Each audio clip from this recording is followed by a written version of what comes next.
Representative George Santos was, against all odds, not actually forced to resign in the vote that took place just yesterday. What happened was the Republicans voted in lockstep to refer the call for him to resign to the Ethics Committee, which technically gives it, more room to potentially something to happen, but it effectively kills it for right now. He's not going to be forced to resign.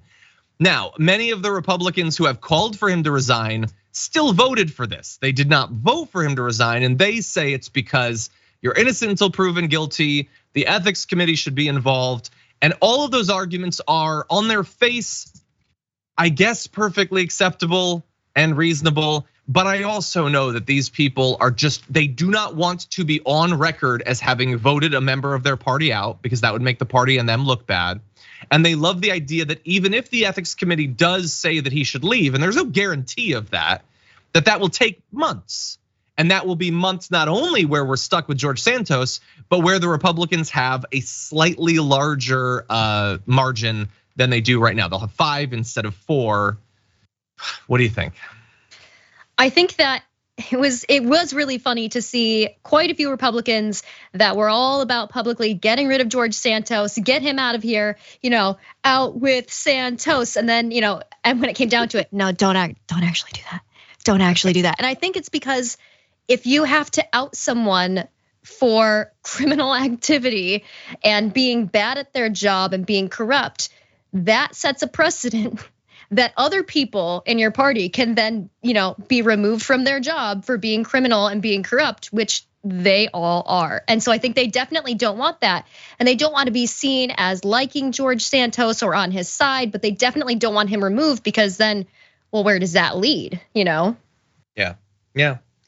Yeah, I gave them the advice on yesterday's show that in theory, they could turn on George Santos as a way to put more pressure on Joe Biden by saying, we have this commitment to weeding out corruption that the Democrats don't have. But I knew that they weren't gonna do that.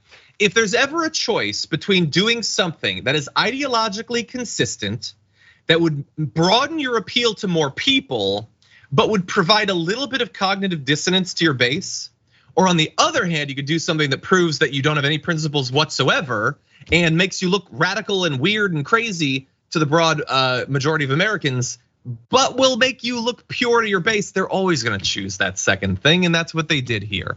So maybe in the end, he'll be forced out. They say, some of the Republicans who even voted for this say that he's a terrible liar. He'll be gone eventually before August recess, and that isn't that far off. It still remains to be seen. For now, though, on the off chance that George Santos is watching this program, I would just like to reiterate the call. You gotta get out of here. We've dealt with this enough. You gotta go.